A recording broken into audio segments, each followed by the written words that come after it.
У каждого в детстве была заветная мечта. Я мечтал о таком месте, где-то далеко, где-то на краю света, куда я попаду и где я буду очень счастлив. Когда я оказался на Камчатке, я как будто попал в эту мечту.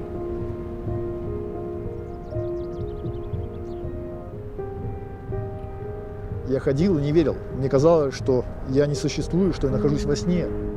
Как такое может быть? Это же что-то сказочное, это же какое-то волшебство. Здесь такая энергия, здесь в любую секунду может произойти все, что угодно. Извергнуться вулкан, накрыть цунами.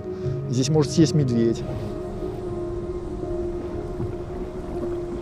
Камчатка несет вкус жизни. И вот этот вкус, понимание того, что надо вот ценить каждую секунду, надо ценить каждое мгновение. Как попадаешь в машину времени и переносишься там на тысячелетия назад. И видишь, как формируются породы, что эта земля живая, что она дышит, что она совсем иная, как мы думаем о ней.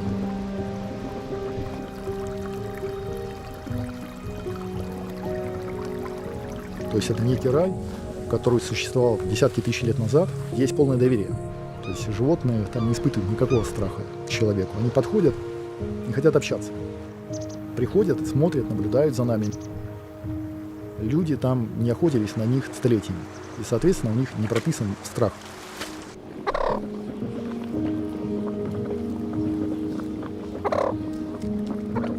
И животные не понимают, что нас надо бояться.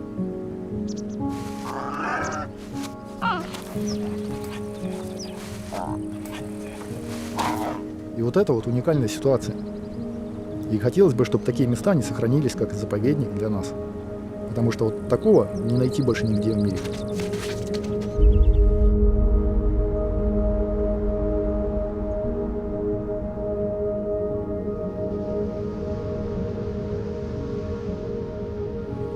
Впервые я приехал на Камчатку с Анатолием Лазаренко, который всю жизнь занимался охраной дикой природы.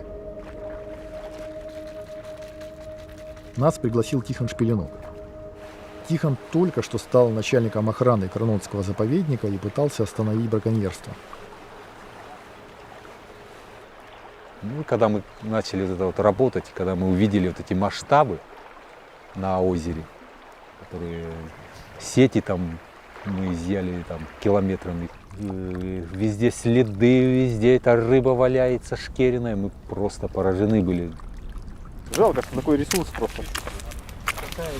Сколько жизни. Не, лучше детский сад, детдом, интернат, что угодно.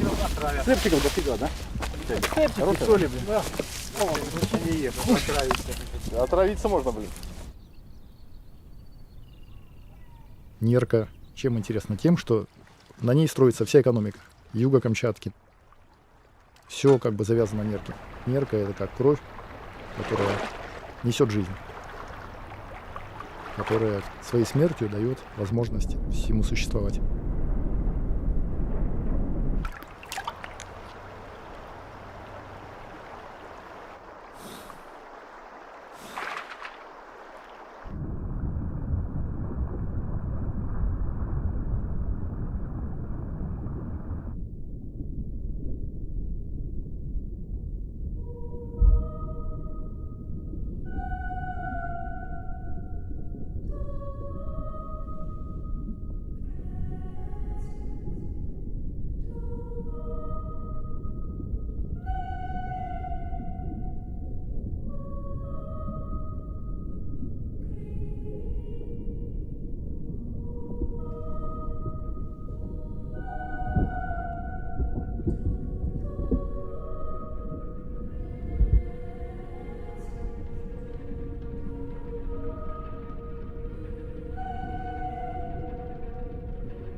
смотри, я делаю, да? О.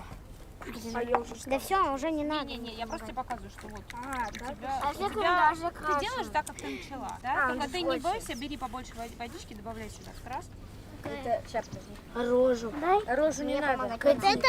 Зеленую. То, что она сначала икринка, потом малек, потом она пестрянка, потом уже взрослый как-то в океане. Когда они в море, они серо-зеленые. Они популярны тем, то, что у них очень вкусная икра. И как бы обидно то, что когда они откладывают икру, они умирают. Да, жили бы они вечно. Да.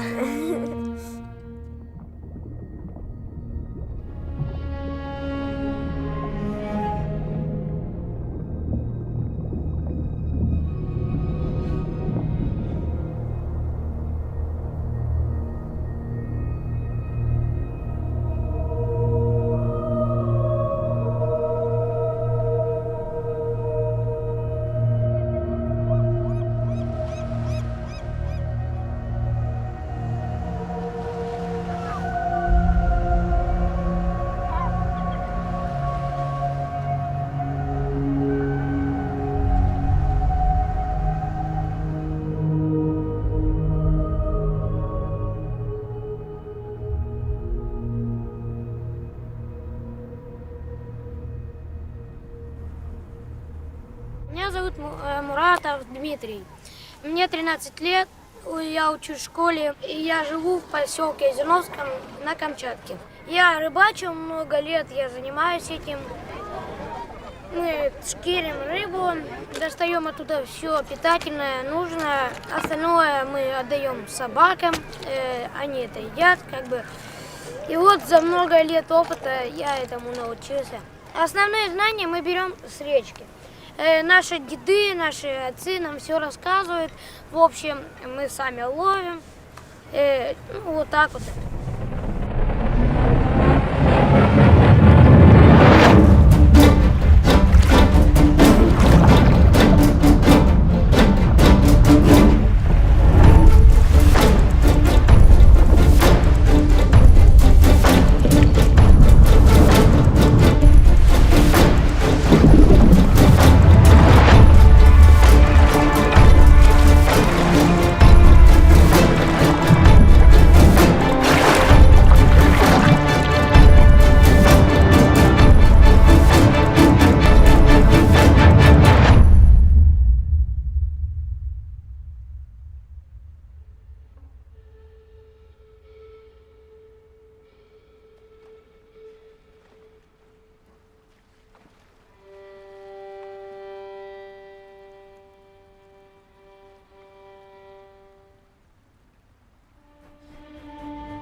Вот если не будет нерки, то медведи, если увидят близко человека, начнут нападать. Потому что у медведя вырабатывается такая агрессия, ну из-за кого тут нерки не стало. Конечно же, из-за людей, он, наверное, думает, и начинает их пожирать.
Счет начинается с того, что мы открываем окно. Поднимаем сейчас максимально возможно и ждем. Там, если считать раз, два, три, не успеешь. Движение руки успевает. То есть счетчиком успеваешь щелкать. По инструкции считаем, если прошло меньше 100 штук, за 5 минут окно закрывается, счет не ведется. Сейчас такое правило, пока 500 тысяч в озеро не зайдут, ни вода не открывают, не дают рыбу ловить. Можно ее всю забрать, потому что она идет в речку, в одну единственную, это ее дом. А подорвать стадо, это потом большие проблемы для всего тут населения. Они живут за счет нерки.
все живое здесь существует за счет нерки.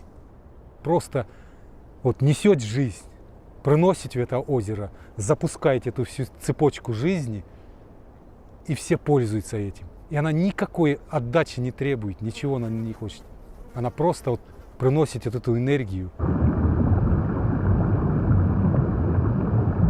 С какой радостью поднимается по рекам на это Курильское озеро, когда она пришла домой, и она начинает резвиться в этом озере.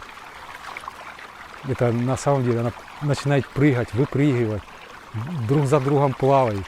И она приносит столько радости всем и жизни.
Нерка – это гигантский насос, который качает из океана огромное количество питательных веществ и приносит их в очень скудные экосистемы, северные экосистемы. Благодаря нерке это место становится раем. Посмотрите, здесь хватает и человеку, и медведю, и всем вокруг, и сколько заводов здесь существует, и все заводы ведь процветают, по большому счету, и медведи здесь процветают.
Ни в одном заповеднике мира нет столько медведей, как здесь. Мы сейчас сидим на речке Хакатсан, оно падает в Курильское озеро. Вы видите, устье реки заблокировали медведи. То есть порядка 20 медведей перекрыло речку и ждет рыбу. Это большая редкость. Увидеть на Камчатке где-то в других местах такую концентрацию медведей просто невозможно. Нерка изменяет и поведение медведей, потому что у них много пищи, и нерка их делает очень терпимыми. Терпимость у них появляется как к своему виду, так и к нам, к людям.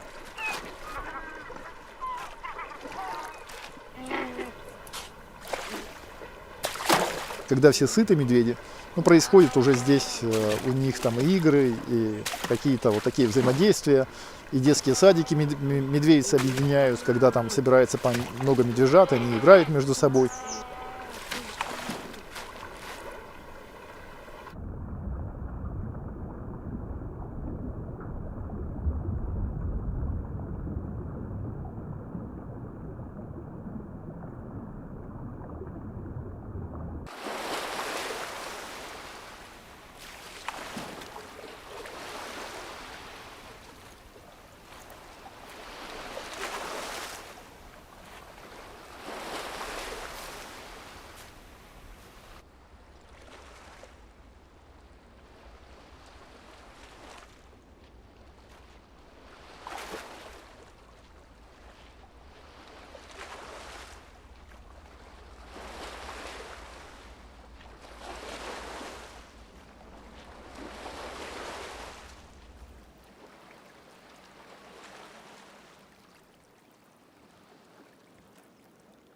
Лечь на землю!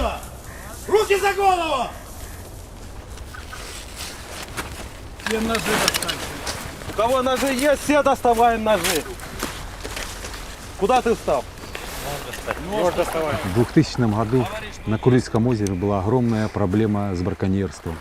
Браконьерство процветало просто, масштабы его потрясали. И икру добывали по 700, по 800 килограмм.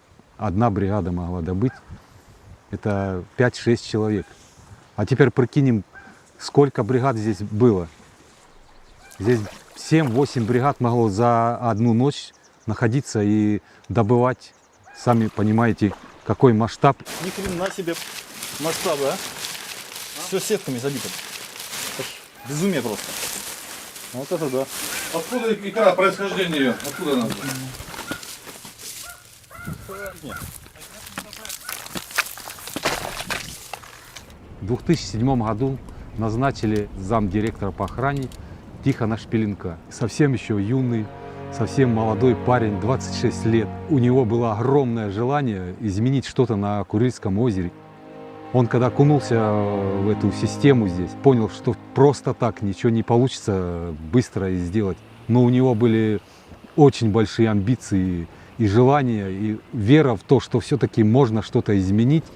И он начал думать, как собрать команду, которая могла ему помочь. И он нас пригласил. Я когда действительно приехал сюда на озеро, я действительно посмотрел, думаю, ядрёна, а как я без ружья буду здесь ходить ночью. У меня поджилки, наверное, идешь, трусится нафиг.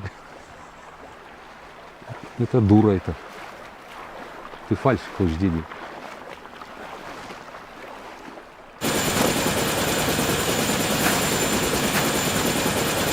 Днем невозможно никого там поймать от работы. Оказывается, люди работают в основном ночью. Когда плотность медведя, через 20-30 метров медведи ходят. И, во-первых, мы же точно не знаем, где будут они рыбачить. Нам пришлось километры продвигаться ночью по лесу, не по дороге, а по лесу.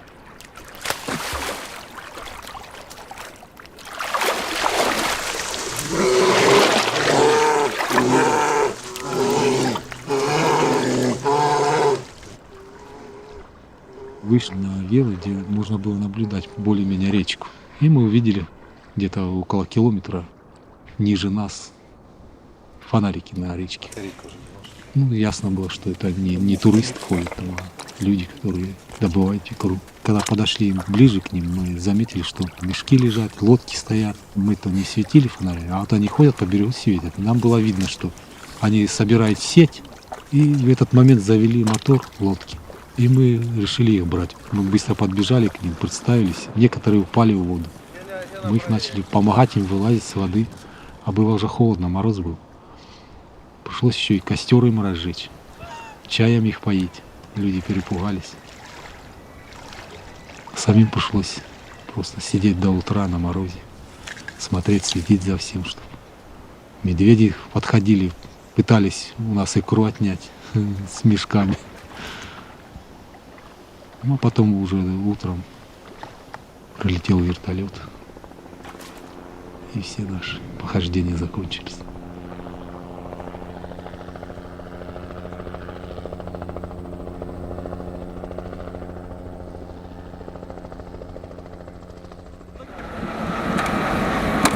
Тихо, спеши.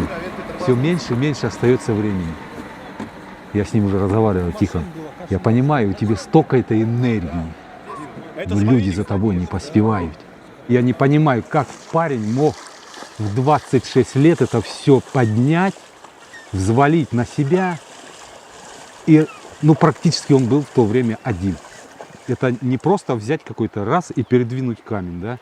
А это нужно его передвинуть и создать что-то взамен, которое работало на этом озере. Действительно сжег себя. Просто он не заметил, как это произошло.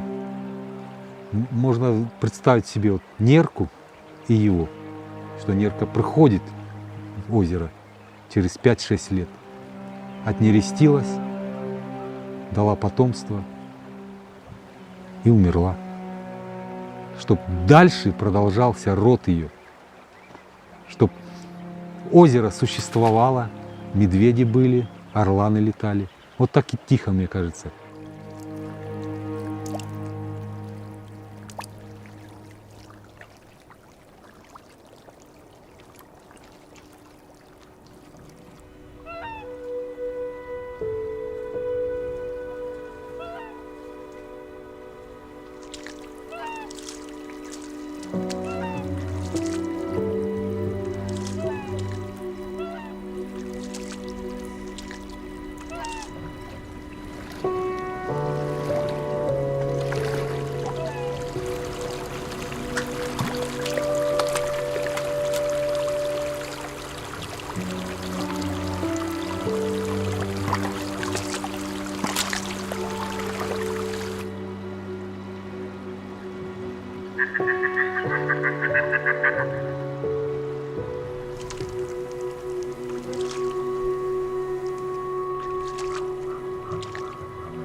у нас, например, была река Авача.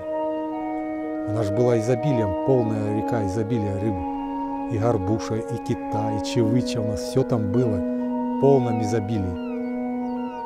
Прошли какие-то там несколько лет, и Авача стала пустыней. Сейчас рыбы там практически нету. Мертвая река. Она, речка есть, но она мертвая.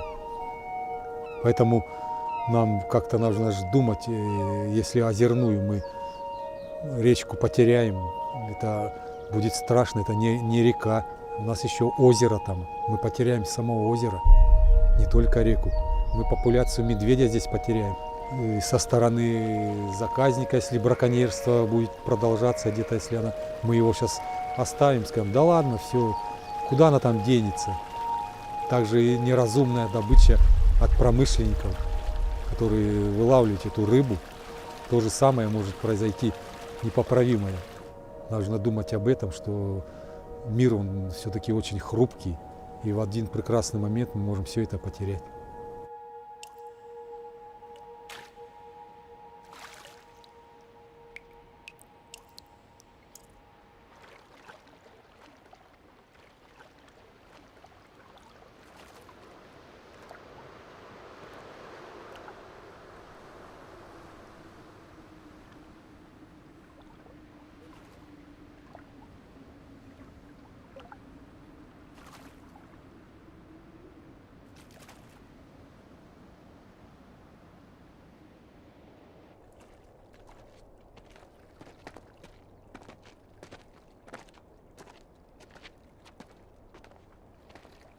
По моим наблюдениям, вот если ты задерживаешь злостных таких уже браконьеров, перевоспитывать их практически невозможно. Уже человек сложился, его психология, все. Он либо боится, либо страх у него, либо он не понимает, зачем их сохранять, для чего. Для него это тушенка, мясо, сало, жир. Таким людям нужно что-то как-то их убеждать, но больше нужно обращать внимание огромное на детей, что не мы здесь хозяева на земле, и не медведи здесь хозяева на земле. Наш дом.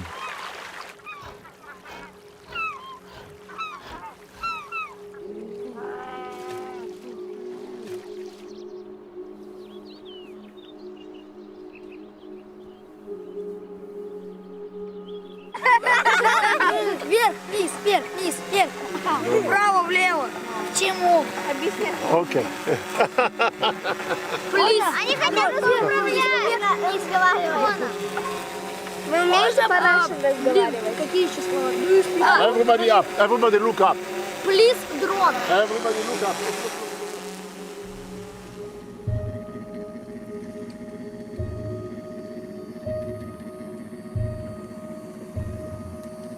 В Южно-Камчатском заказнике стали проводить экологические лагеря для местных детей. Когда дети приезжают с поселка вот в этот другой мир, когда они видят, что животные могут доверять, что медведица приводит своих медвежат прямо к лагерю, там их кормят и не смотрят на человека как на какую-то угрозу. Для них это в первую очередь восторг какой-то, что вот можно так гармонично существовать с дикой природой, и они уже совсем другими глазами на все это смотрят. То есть через искусство, через понимание, через созерцание какие-то вещи многим доносятся.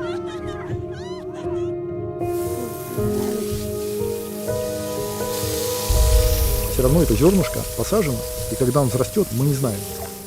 Это действительно длинный, долгий процесс, который длится, может быть, 5 лет, 10 лет, 15 лет.